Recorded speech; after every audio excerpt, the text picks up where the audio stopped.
Brooke, one thing I like is I like seals. I like creating seals. Like these are not necessarily official seals where you have some kind of a document that says you have this, but it's seals that say, for example, 100% chemical free, and you could turn that into a seal, and you whatever your features are. Um, have you ever used anything like that? And give us your thoughts about applying that kind of strategy. Yeah, I'm similar to you. You don't always have to pay for it. When I first started marketing, we'd always pay the magazines like Good Housekeeping Award of the Year, right? And the Parents Association or the Eczema Association, because I worked on Neosporin eczema launch. So yes, I mean, maybe there are times you do want to pay for that, right? If you're going to get, their network with it. But you can also look at your own research when you're doing studies and data and use that as well. So, anything like BPA free, gluten free, toxin free, natural. Some seals you need to have official approval of if you're going to say it's kosher or organic or something. And then there's a third one I can't think of right now, but you can have seals that kind of validate the key points that, your parent, kind of going back to the pain points that they want to see, like all natural, absorbent, if it's a diaper, if it's temperature controlled, all those type of things are really important seals. Again, back to my client diaper derm is NICU pediatrician recommended. So that's a really strong claim that we can have, that a NICU doctor would put this product on newborn babies, right? Because they have the softest skin and very delicate. So that kind of seal, is really strong for us to get, our clients to feel comfortable in trying out our products. Mm-hmm. Well, when I start working with my clients and we get to work on the imagery, so to speak, I always say, look, we're going to have the main picture, then we're going to have use cases or lifestyle pictures, and then there is one section called seals. And I tell them there are two types of seals. This is all me. Okay, there's no like literature anywhere. I just came up with it. There's two types of seals: official seals, unofficial seals. So official seals are things that you have to have something to prove that you qualify for it.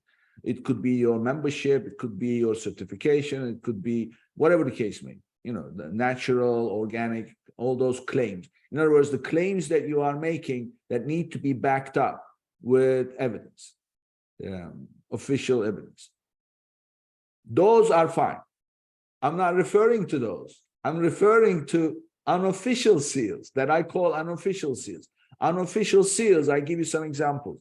I had a client, not baby product, but they sold pillow covers.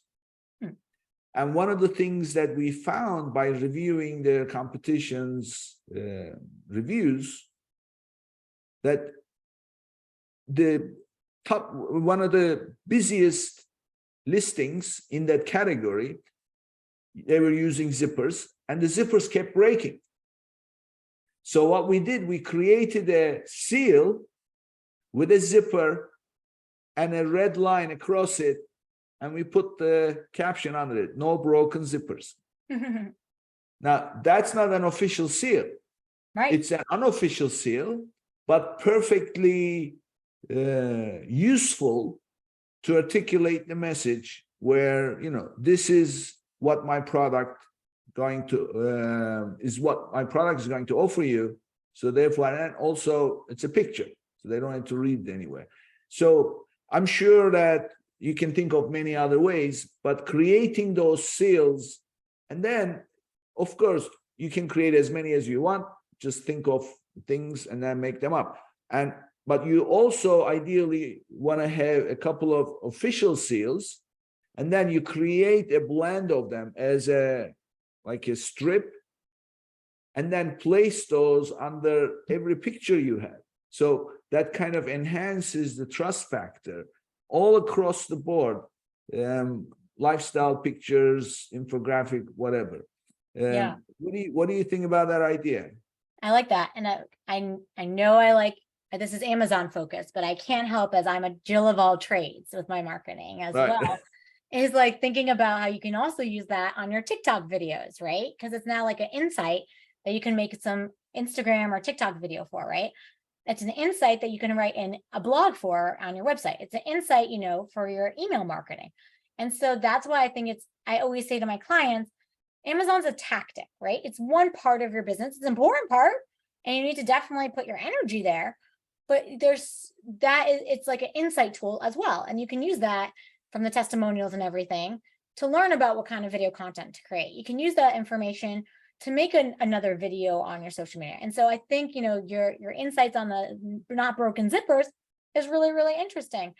We've done that for some of my clients as well. One of my clients, they're in glass jars, and their competitors comments kept saying, oh, comes, spilled every time. And we said, no spill guarantees, like if it's spilled, we'll replace it, which we would have done no matter what. But we saw, an uptick of people wanting to buy our soups versus others because they knew it wouldn't come spilled.